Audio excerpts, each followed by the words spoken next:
to you, Gordon. Many thanks, Keith. And I have to say, Peter is one of the healthiest people I know. So whatever he's doing, I suggest you follow suit because it's working for him.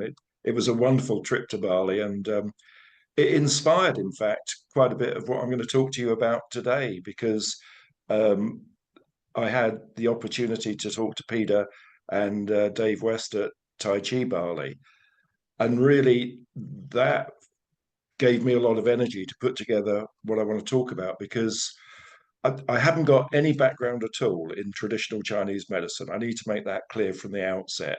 So my background is a doctorate in social psychology. So I'm coming at it from a different perspective. And yes, Tai Chi and Qigong are ancient wellness cultures, but they haven't made the same breakthrough that yoga and Pilates has made. We're way behind. I think we have to ask, why is that? Because they're just as beneficial, maybe if not more Thank you very so. much. And in a sense, Fusion was set up a year ago, almost exactly to the day, to actually look at what we can do with some of these wonderful routines to get wellness and good health.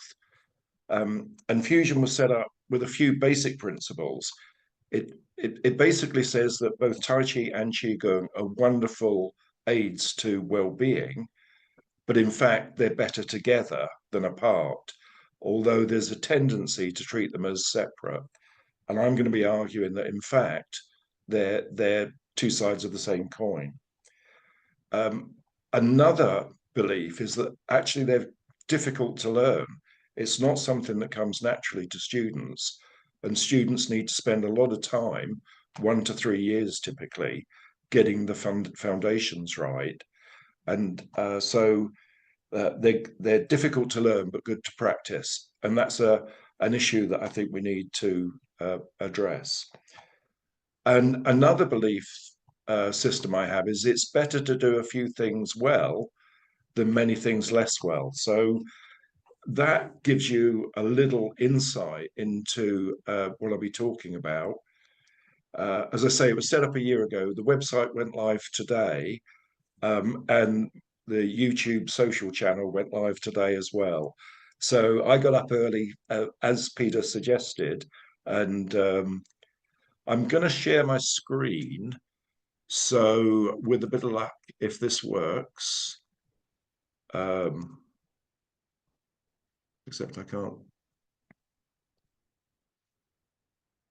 or maybe I need, okay.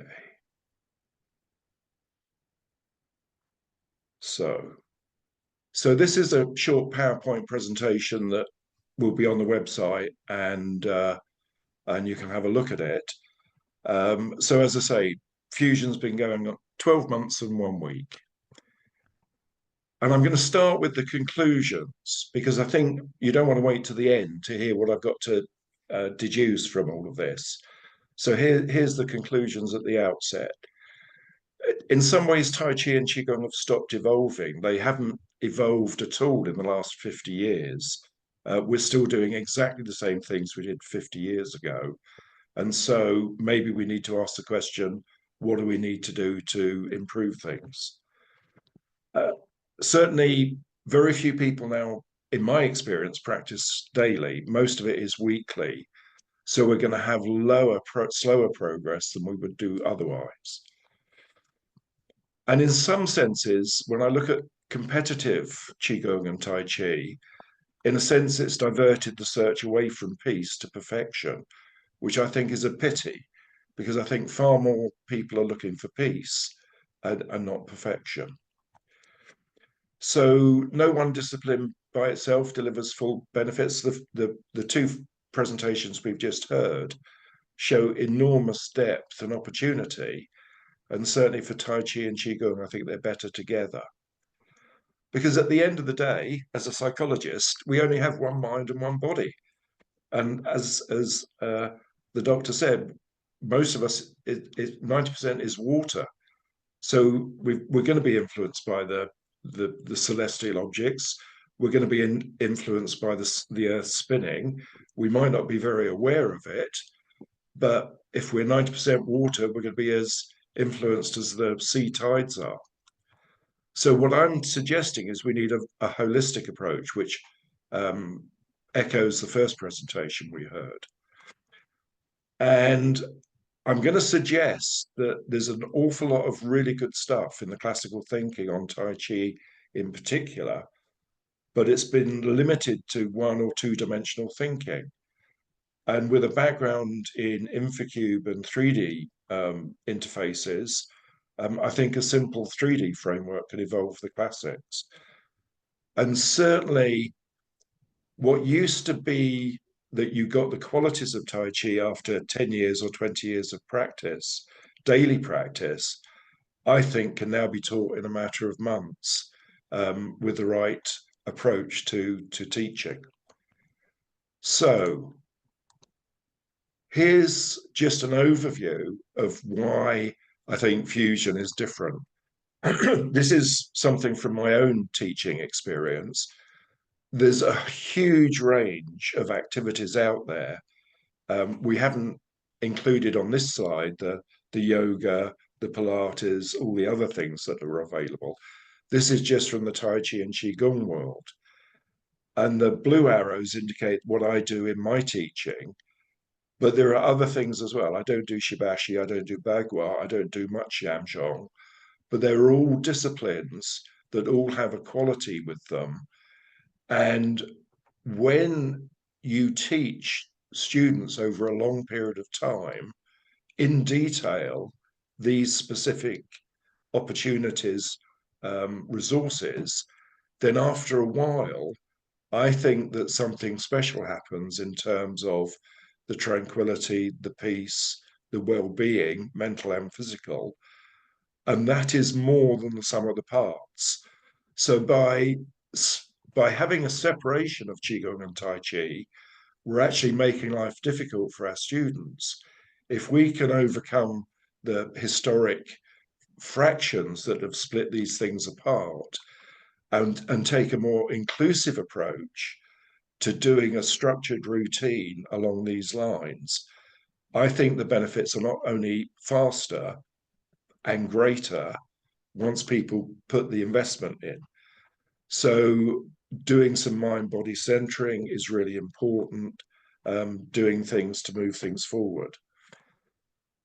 So if you take the one-dimensional elements of the classic texts in Tai Chi and the qualities that people get when they do regular Tai Chi and Qigong, these are all things that will be very familiar to experienced practitioners.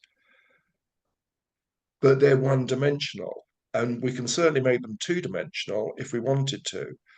So we've all heard about sinking, Chen, expanding, Sung, letting go, Ju, listening, Kai, lengthening, Ding, releasing upwards. And those are qualities that students will get after many years of practice. But I think if you move beyond the one-dimensional thinking and start to think in 2 dimensions, then you can see that you get a plane of activity in terms of, say, Sung, say, grounding.